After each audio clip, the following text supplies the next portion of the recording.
You're listening to the Hour of the Time. I'm William Cooper.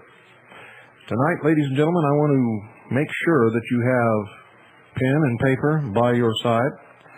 For tonight, I'm going to cover everything that you need to know and all the references for you to begin your research to legalize your militia unit. Now, I want you to understand that this is important. You cannot form a militia unless you conform to the letter, and I mean the letter of the law. You must follow the instructions that I give you tonight. If you do not, you will be in danger of being publicly branded an outlaw armed group of terrorists. And if you allow the wrong people in your militia unit, and if you do not have a well-regulated, well-disciplined unit with rules, regulations, officers who are obeyed, and a foundation in the law, you are courting total 100% disaster. So I'm going to give you just a short period of time to get your pen and paper ready. And if this goes too fast tonight, you can always order the tape. Tapes, ladies and gentlemen, are $7 for CADU members, $9 for everybody else. And if you listen at the end of the program, after I sign off, after the music quits, they will give the address and phone number for our organization.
Ladies and gentlemen, gun control is translated to be unilateral personal disarmament.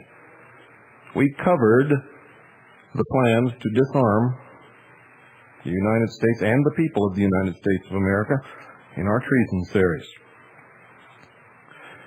The second article and amendment to the Constitution of the United States of America states this, and I quote, "A well-regulated militia, being necessary to the security of a free state, the right of the people to keep and bear arms shall not be infringed." Now there are some points in this amendment, this statement that need to be brought out. It makes plain the fact that a free state cannot exist. The very security of a free state depends upon a well-regulated militia.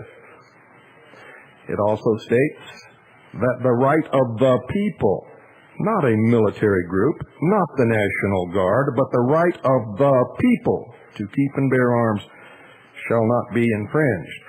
Why did our forefathers state this so strongly? You will find out, ladies and gentlemen, when I give you the definition of the militia under the law. To keep and bear arms means to own and carry guns, said Mark Moritz. A popular bumper sticker says controlled government, not guns.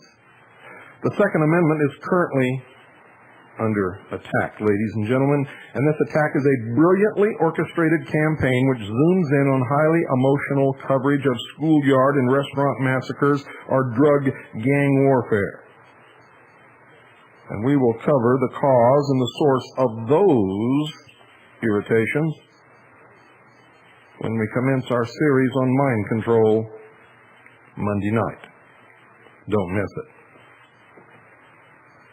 By coining such knee-jerk phrases as Saturday Night Special and assault rifle, the gun controllers try to create a Pavlovian emotional response from the public. Their cheap message is, and I quote, guns are bad, and only bad people own guns. Jeff Cooper, in the gargantuan gun site Gossip, said this: resolved that the timid are not philosophically qualified to comment on the activities of the courageous. The push for gun controls in the United States has little to do with efforts to protect lives and control crime, but it has much to do with a culture conflict between what have been called cosmopolitan America and bedrock America. You see, cosmopolitan America associates guns with crime, war, and are the cruelties of the hunt, the Bambi syndrome. Bedrock America, the foundation of the nation, associates guns with security, freedom, and wholesome recreation. Gun control, ladies and gentlemen, is a cosmopolitan attempt to impose its anti-gunism on a pro-gun bedrock. And since cosmopolitan views permeate the media and educational establishment, cosmopolitan America has a propaganda advantage. This was stated in USA Today by Bill Conso in his column. The liberals' anti-gun strategy takes advantage of several points. One, they rely on emotionalism and ignorance.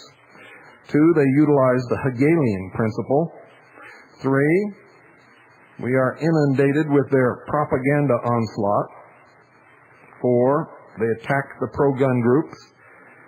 Five, they extend the ban to handguns and ammunition. They link guns to drugs in the drug war, and then they split off gun owners from the law enforcement community. Law-abiding, good Americans are portrayed to the law enforcement community as some kind of strange, weird lunatics. And somehow the term right wing always emerges in all of this. And the right wing is always portrayed as wearing swastikas and looking like Nazi stormtroopers, when actually it is the opposite.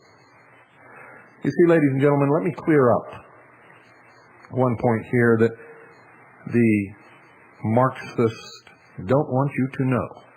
Every scale has two ends. The ends of the scale are always opposing to each other. On the scale of right and left, you have one end that has total control and one end has absolutely no control. This is the scale that measures right and left. Now, folks, if liberalism equals socialism equals communism, and those things lead to more control by bigger and bigger government, then the left must be the side of the scale which has control. And indeed it is. Witness the old Soviet Union. Witness Cuba's communist regime. Communism is just an extreme of socialism. Now, how can the right wing be portrayed as Nazi-like if the extreme of the right wing is the complete absence of control? In other words, anarchy. Both extremes are bad. The truth is, Nazi means National Socialism and is on the left. Is on the left, ladies and gentlemen, just a little above communism. Somewhere toward the middle of these two extremes is what's known as a republic, which is what this nation was founded to be. It's not anymore, but that's what it began as, a republic. Right wing traditionally is for less government, less control, more freedom. As the Marxists begin their campaign to bring more control into your life, the way they get you to oppose less control is by portraying the right of the spectrum as Nazis, wanting to enslave you, control you. And it is a lie. People on the right want less government, less control, more freedom. The extreme of the right, anarchy, is bad, cannot work. The extreme of the left wing, communism, is bad, cannot work. We all must work somewhere toward what this country was supposed to be, and that is a republic. I hope you all understand what I'm conveying to you. Now, why is unilateral personal disarmament so dangerous? Well, first of all, it's unconstitutional. Our founding fathers knew that defense of life, liberty, and property is impossible without firearms. Personal disarmament leaves honest, law-abiding people at the mercy of violent criminals, and the most important, ladies and gentlemen, government tyranny, which is the real reason why we were given the second article in amendment, not to give you the right to hunt,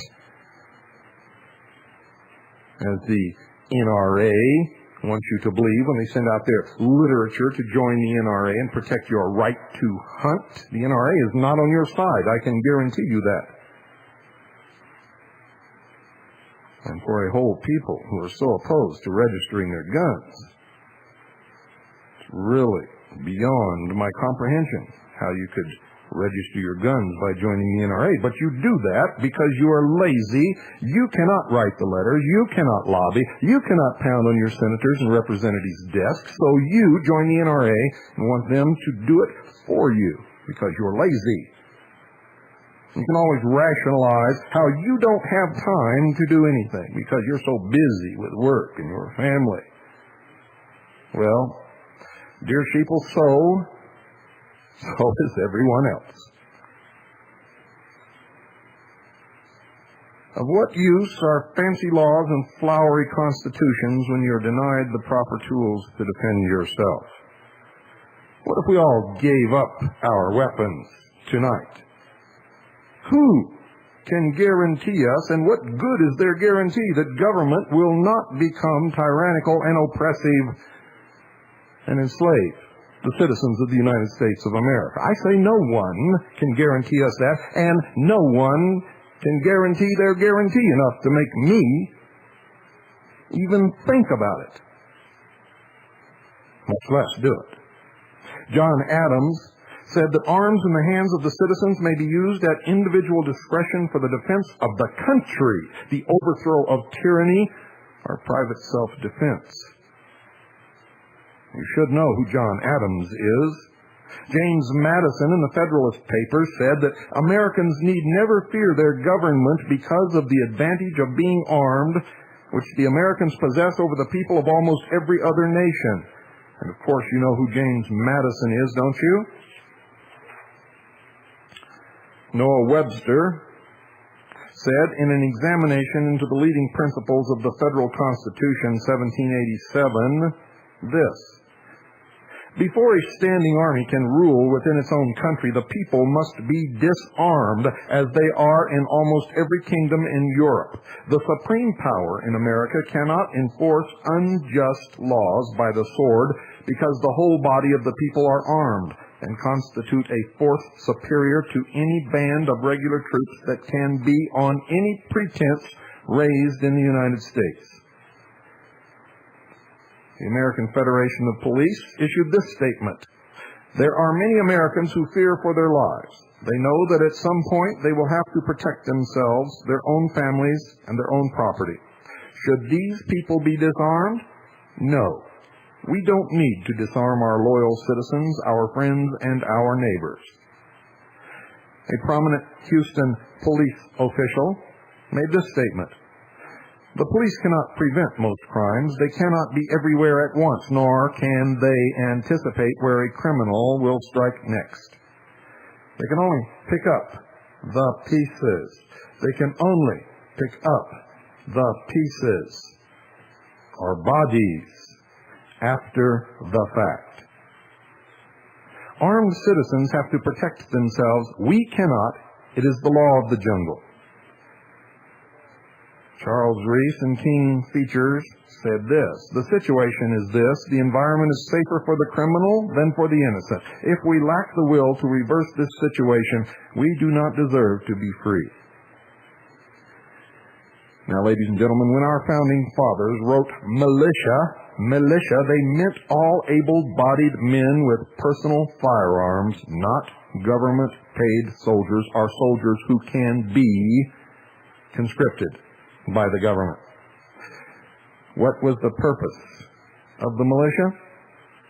To guarantee a free state by repelling foreign invasions, domestic insurrections, and federal government tyranny. This is why, ladies and gentlemen, the state governors, not the president, commanded their respective army reservists to have troops available to fight an oppressive federal government should the need ever arise. Article 1,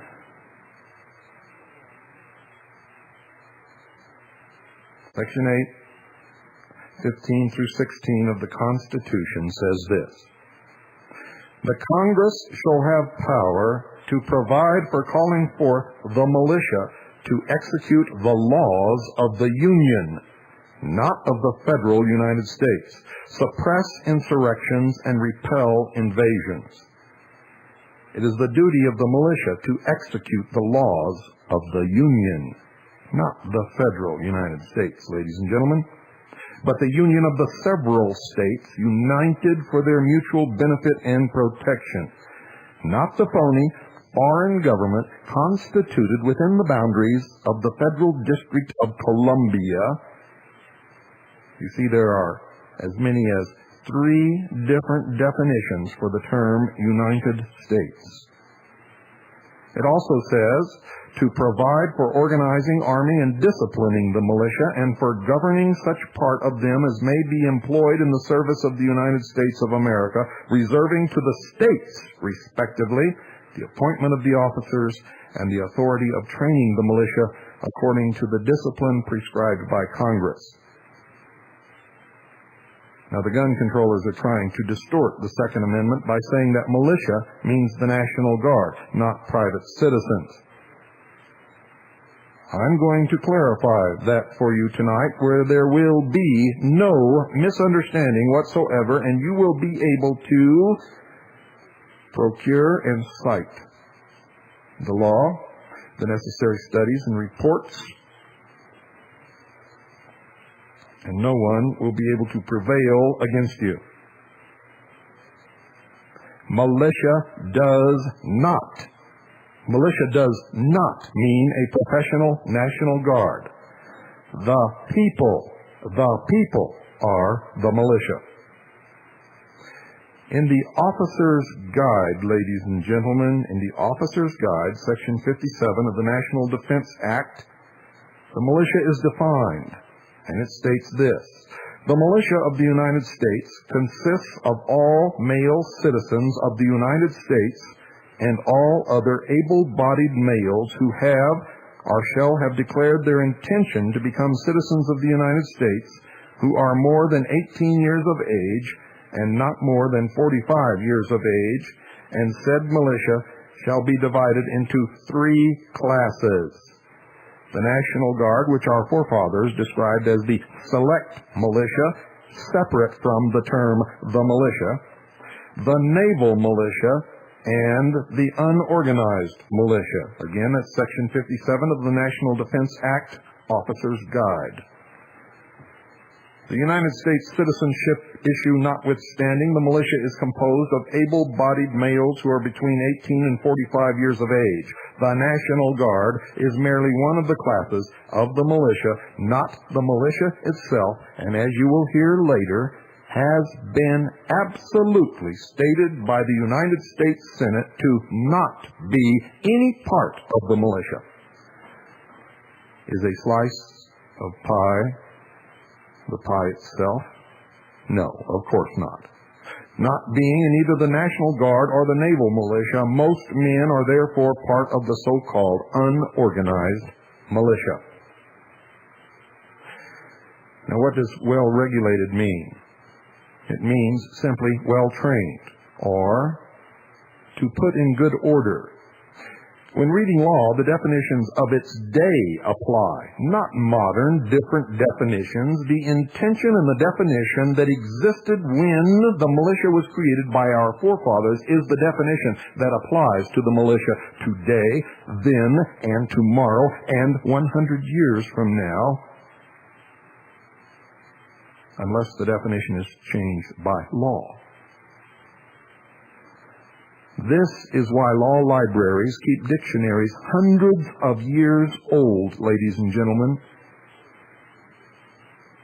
Now, well-regulated does not mean regulated by some bureaucracy. The militia was to group and train several times a year to remain a potent fighting force. In our forefathers' day, they met upon the village green, elected their officers, and at stated intervals would meet upon the green to drill and to train.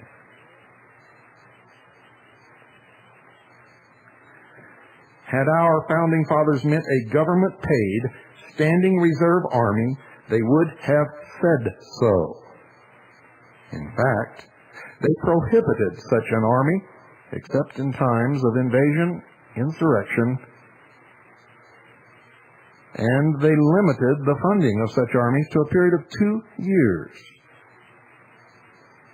After the expiration of which, Congress either had to fund the standing army again, and only if there was an invasion or insurrection could they do it under the Constitution.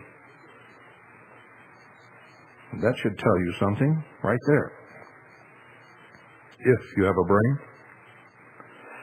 The Second Amendment says the people, not militiamen, soldiers, have the right to keep and bear arms. I find it especially illuminating that the Founding Fathers considered this right second in importance only to the right of free speech. Switzerland, for example, insists that every male of military age must keep a powerful, fully automatic rifle in his home. Every home must be armed by law. Some even keep rocket launchers, grenades, and mortars. Yet Switzerland has one of the most law-abiding people, the lowest crime rate, the least violence of any country in the world, and has remained free for over 1,000 years, and no wonder what thief, what robber, what murderer, what rapist would dare to attempt to enter a home where the owner possessed a 3.5-inch rocket launcher, an automatic rifle, and maybe a mortar. Not to mention hand grenades. Now, for your information, over 99% of all guns in America are owned by honest citizens. Robert A. Heinlein states an armed society is a polite society, and he is absolutely correct. John F. Banzef III, president of the National Law Center, George Washington University, said, personal, excluding police and military use, personal defense with firearms in America occurs more than 2,000 times per day. You understand what I just said? Personal defense with firearms in America occurs more than 2,000 times per day, well outnumbering any harm that firearms could possibly cause ever in any given day in the history of this country. He goes on to say, there is now a significant body of evidence which indicates that citizens' firearms use is a major deterrent to crime. The threat of being shot by a citizen is a far more effective deterrent than the threat of being caught by the police. Gary Kleck, February 1988 issue of Social Problems, said, civilian ownership and use of guns has a deterrent and social control effect on violent crime and burglary. Jeff Cooper, the American Pistol Institute, said, clearly the ideal society would be one in which the good guys were armed and the bad guys were not. Since that is both technically and politically impossible, the preferred alternative is a society in which everybody is armed, since there are far more good guys than bad guys. Simple, isn't it?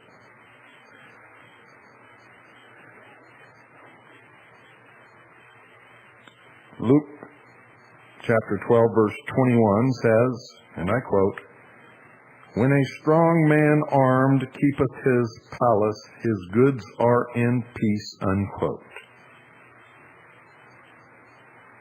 Contrary to Time magazine and other anti-gun megaphones, this country is not rampant with misuse of privately owned firearms. The Stockton schoolyard massacre, committed by a man who had been jailed and released by liberal judges 7 times, and in our series on mind control, you'll find out where he really came from, and Killeen, Texas shooting are the front page less than 1% exception.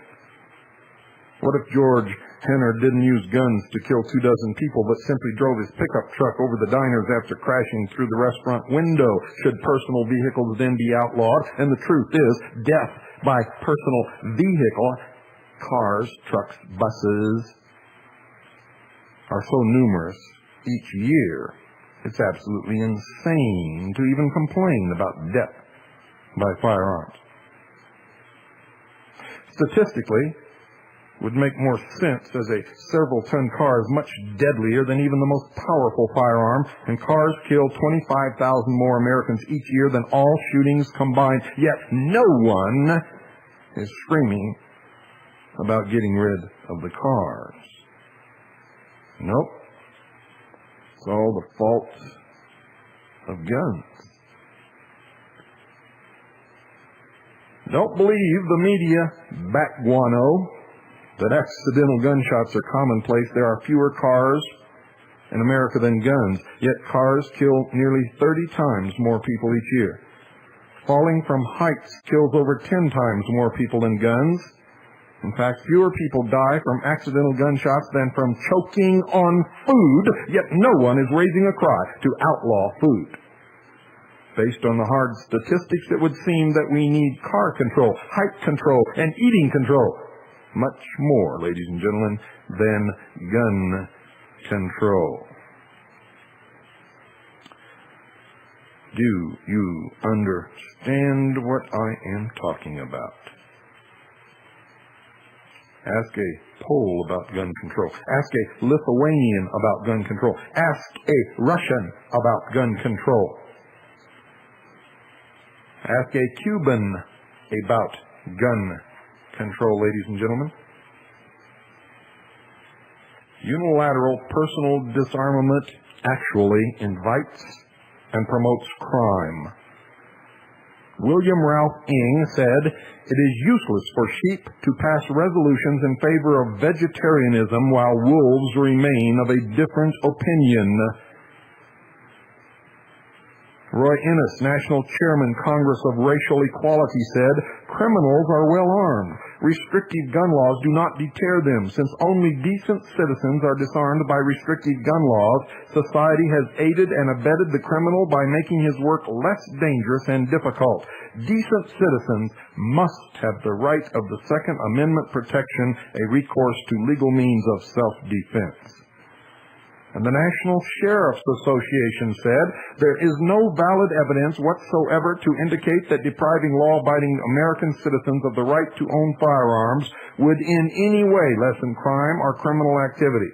The National Sheriff's Association unequivocally opposes any legislation that has as its intent the confiscation of firearms or the taking away from law-abiding American citizens their right to purchase, own, and keep arms.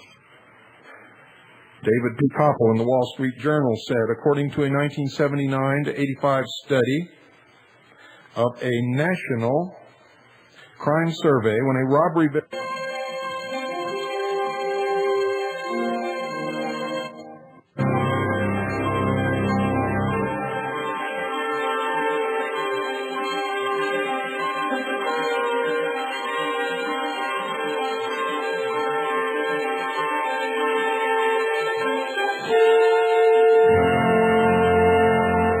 My friend, no one not in my situation can appreciate my feeling of sadness at this parting. To this place and the kindness of these people, I owe everything.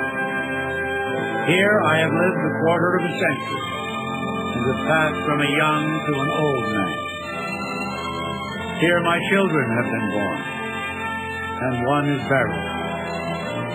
I now leave not knowing when or whether ever I may return, with a task before me greater than that which rested upon Washington.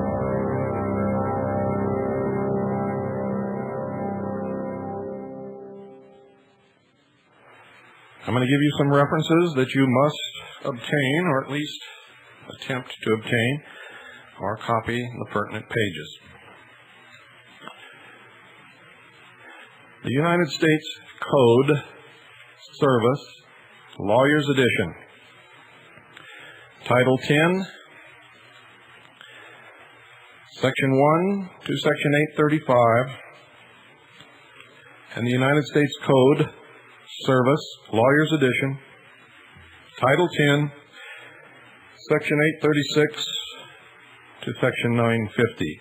Once again, United States Code, Service, Lawyer's Edition, Title 10, Section 1 to Section 835, and Section 836 to Section 950. It's 2 volumes, ladies and gentlemen. 2 volumes. If you cannot find it in your local library, or if you do not have a local university library or law library available to you in your area, you may be able to purchase these 2 volumes by calling this number, 1-800-527-0430. 1-800-527-0430. In these 2 volumes is everything you need to know about the militia, and in order to have a well-regulated militia, the Universal Code of Military Justice, which you must apply. If you live in the state of Arizona, it's the Arizona Revised Statutes Annotated, Volume 9, Title 26, Military Affairs and Emergency Services. Again, that's the Arizona Revised Statutes Annotated, Volume 9, Title 26, Military Affairs and Emergency Services. You may be able to purchase that volume if you cannot find it in your local library, university library, or wherever you're going to go, by calling 1-800-328-9352. 1-800-328-9352. Now we're going to get into the meat of the matter, folks. Pay attention. pay attention, for this is important.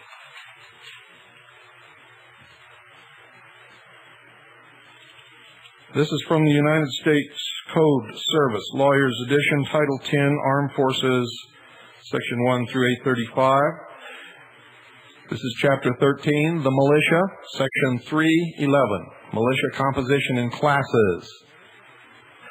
The militia of the United States consists of all able-bodied males at least 17 years of age and, except as provided in Section 313 of Title 32, USCS Section 313, under 45 years of age, who are or who have made a declaration of intention to become citizens of the United States, and of female citizens of the United States who are commissioned officers of the National Guard. The classes of the militia are: 1, the organized militia, which consists of the National Guard and the naval militia, and 2, the unorganized militia, which consists of the members of the militia who are not members of the National Guard or the naval militia.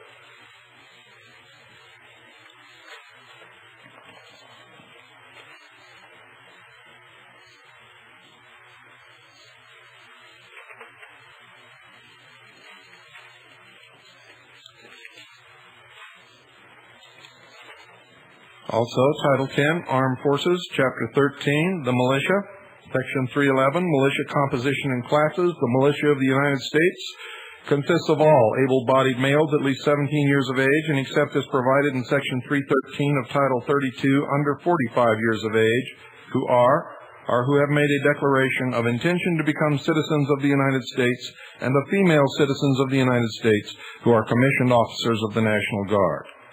The classes of the militia are: 1, the organized militia, which consists of the National Guard and the naval militia, and 2, the unorganized militia, which consists of the members of the militia who are not members of the National Guard or the naval militia.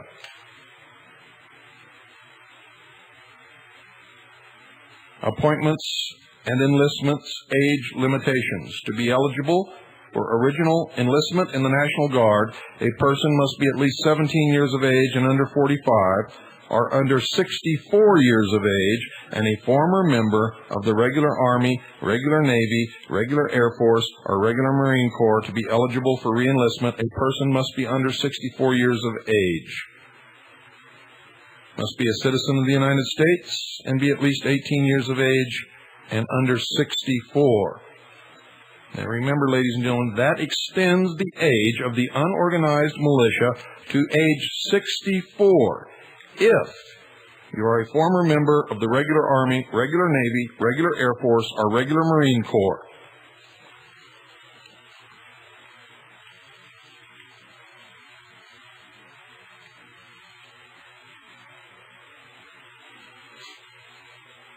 And this, ladies and gentlemen, is the militia,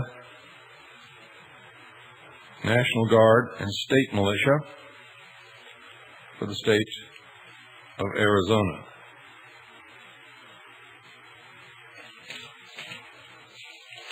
And let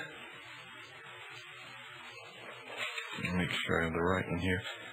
Oh, no, I'm sorry. This is a list of U.S. Supreme Court Digest, Lawyers Edition, 10A, Mandamus to Passport, which covers the militia. And we may get to that if we have time. If we don't, you can always look that up. The Constitution of the State of Arizona, ladies and gentlemen, Article 2, Section 26, bearing arms. And you need to go to your own state constitution and your own state laws in order to find out what your limitations or what your laws require for the militia in your particular state. Constitution of the State of Arizona, Article 2, Section 26, bearing arms. Section 26, the right of the individual citizen to bear arms in defense of himself or the state shall not be impaired. But nothing in this section shall be construed as authorizing individuals or corporations to organize, maintain, or employ an armed body of men. And I might add, folks, it doesn't restrict you from doing that either. But it's talking about individuals or corporations to organize, maintain, or employ an armed body of men. This comes from the old days of the range wars, when ranchers would hire gangs of gunmen. It does not apply to the militia.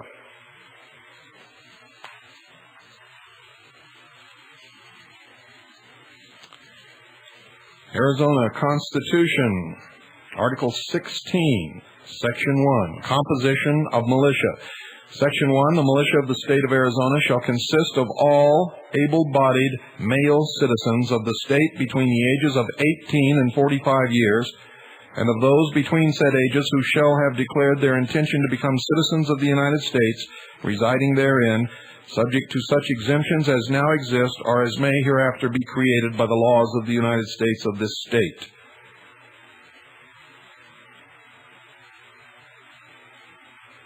Composition and designation of organized militia, Section 2, and remember this just pertains to the organized militia.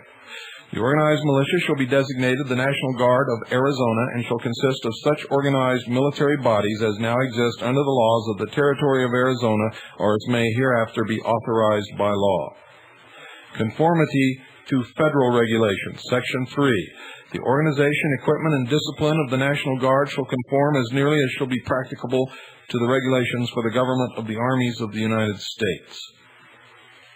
And remember, there is also the unorganized militia, which is all others who are not members of the organized militia, and includes all those up to age 64 who have served in the United States Army, Navy, Air Force, or Marines.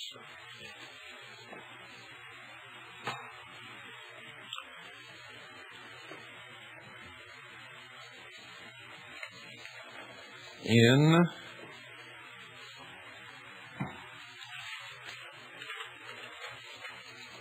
the Arizona Revised Statutes, annotated, Volume 9, Title 26, Military Affairs and Emergency Services, it states under Article 2, Militia, Section 26 through 121, Composition of Militia,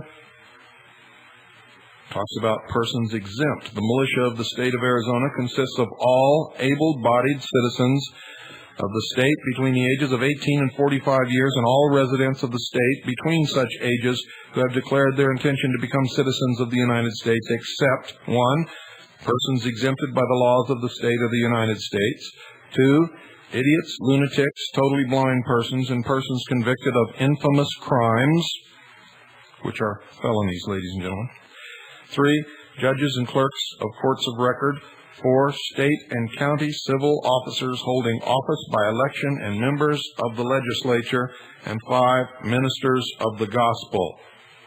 Now, why do you think they say that judges and clerks of courts of record, state and county civil officers holding office by election, and members of the legislature cannot serve in the militia? It's simply because, ladies and gentlemen, the purpose of the militia is to enforce the laws of the state. If the state becomes oppressive or tyrannical, if the judges and clerks of courts of record, state and county civil officers holding office by election, and members of the legislature could hold positions as officers of the militia, their tyranny would be complete, and the militia would not be able to serve its purpose, which would be to overthrow the tyranny and reinstate the law of the land. Do you understand, dear sheeple? I hope that you do.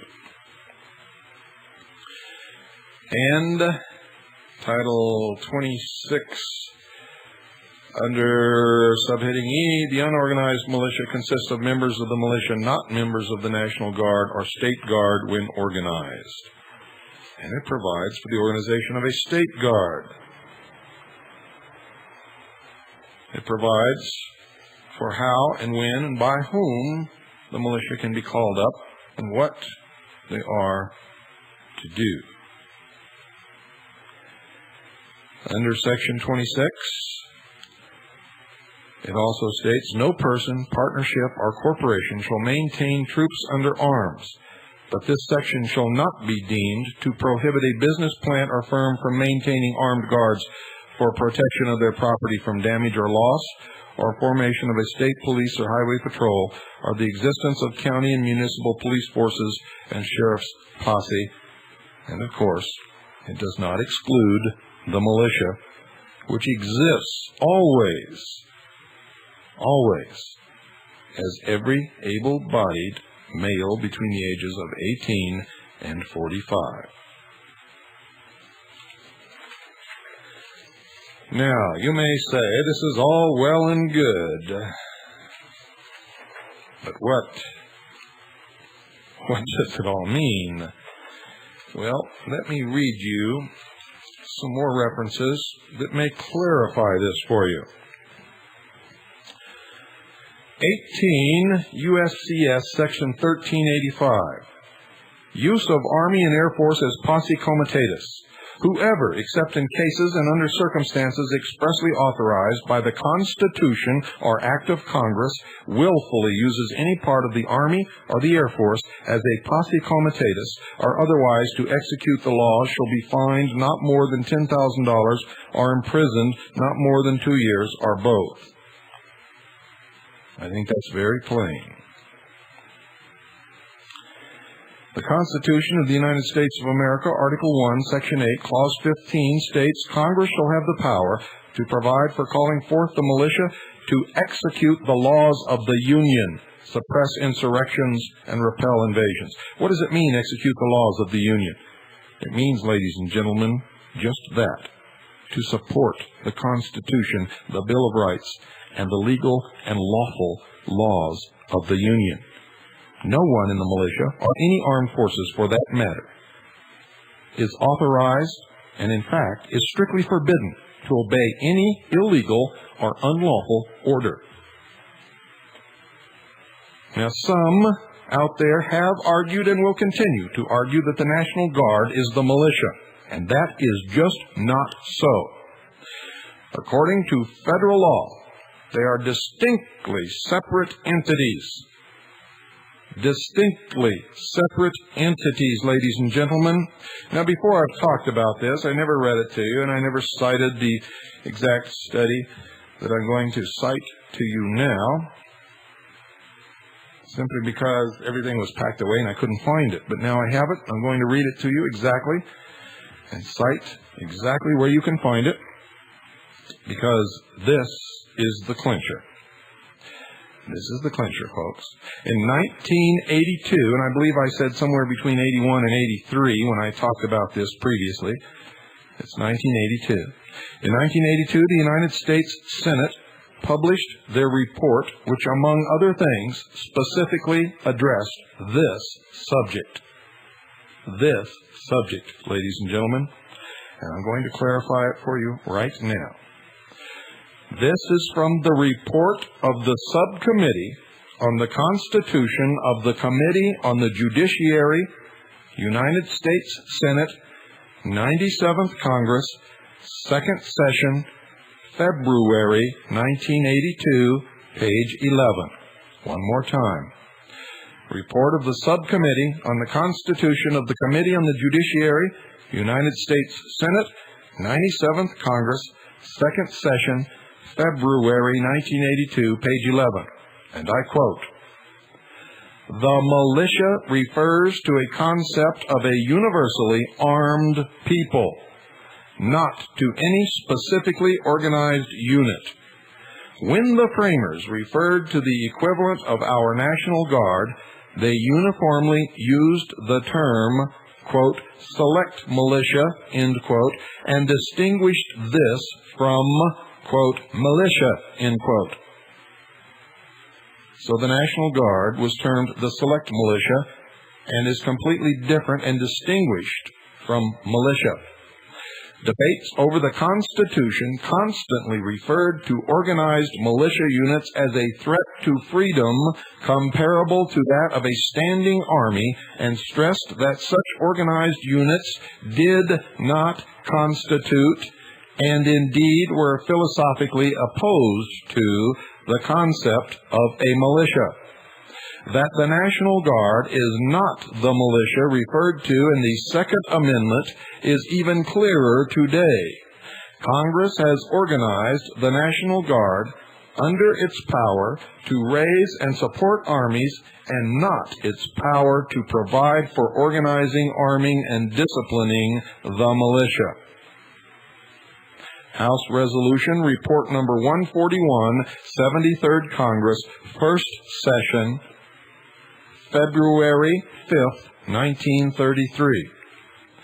This Congress chose to do in the interest of organizing reserve military units which were not limited in deployment by the strictures of our power over the constitutional militia, which can be called forth only, quote, to execute the laws of the Union, suppress insurrections, and repel invasions, end quote. The modern National Guard was specifically intended to avoid status as the constitutional militia, a distinction recognized by 10 United States Code, Section 311, subsection A. I'm going to read this whole thing over again. Pay close attention. Report of the Subcommittee on the Constitution of the Committee on the Judiciary, United States Senate, 97th Congress, Second Session, February 1982, page 11, and I quote, "The militia refers to a concept of a universally armed people, not to any specifically organized unit. When the framers referred to the equivalent of our National Guard, they uniformly used the term select militia and distinguished this from militia. Debates over the Constitution constantly referred to organized militia units as a threat to freedom comparable to that of a standing army, and stressed that such organized units did not constitute, and indeed were philosophically opposed to, the concept of a militia. That the National Guard is not the militia referred to in the Second Amendment is even clearer today.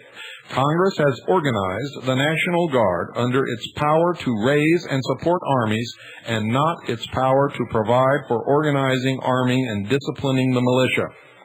H.R. Report Number 141, 73rd Congress, First Session, February 5th, 1933.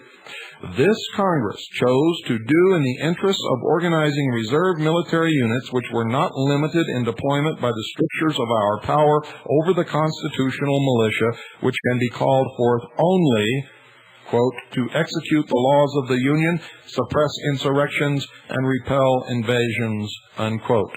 The modern National Guard was specifically intended to avoid status as the constitutional militia, a distinction recognized by 10 United States Code, Section 311, subsection A. Now, how could a National Guard, which was sent to the Middle East to fight in Desert Storm, fulfill the strictures of the Constitution on the militia? If you can figure that out, ladies and gentlemen, please let me know. Until then, form your militias, arm yourselves, no gun control laws, no requirements of registration, no waiting periods, no restrictions as to type of weapons or armament applies to any element of the constitutional, legal, and lawful militia of your state or of the United States of America. Good night, and God bless you all.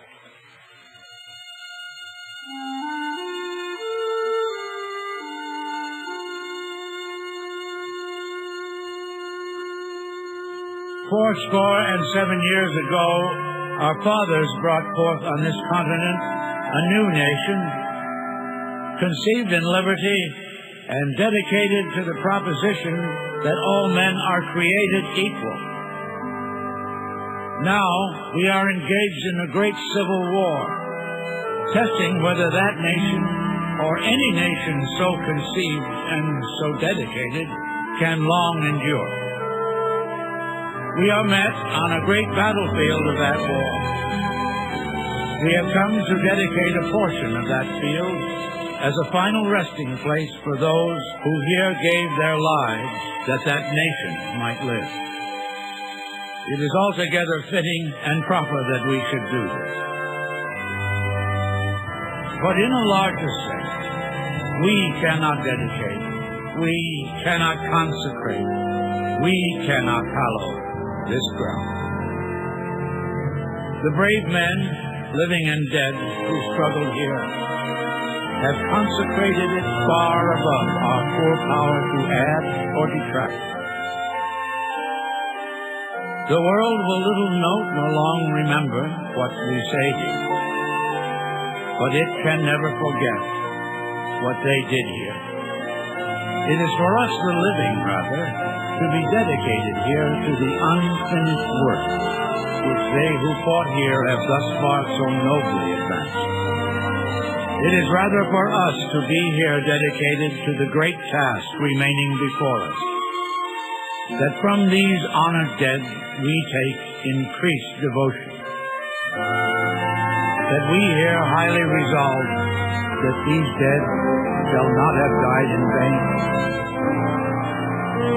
that this nation, under God, shall have a new birth of freedom, and that government of the people, by the people, for the people, shall not perish from the earth.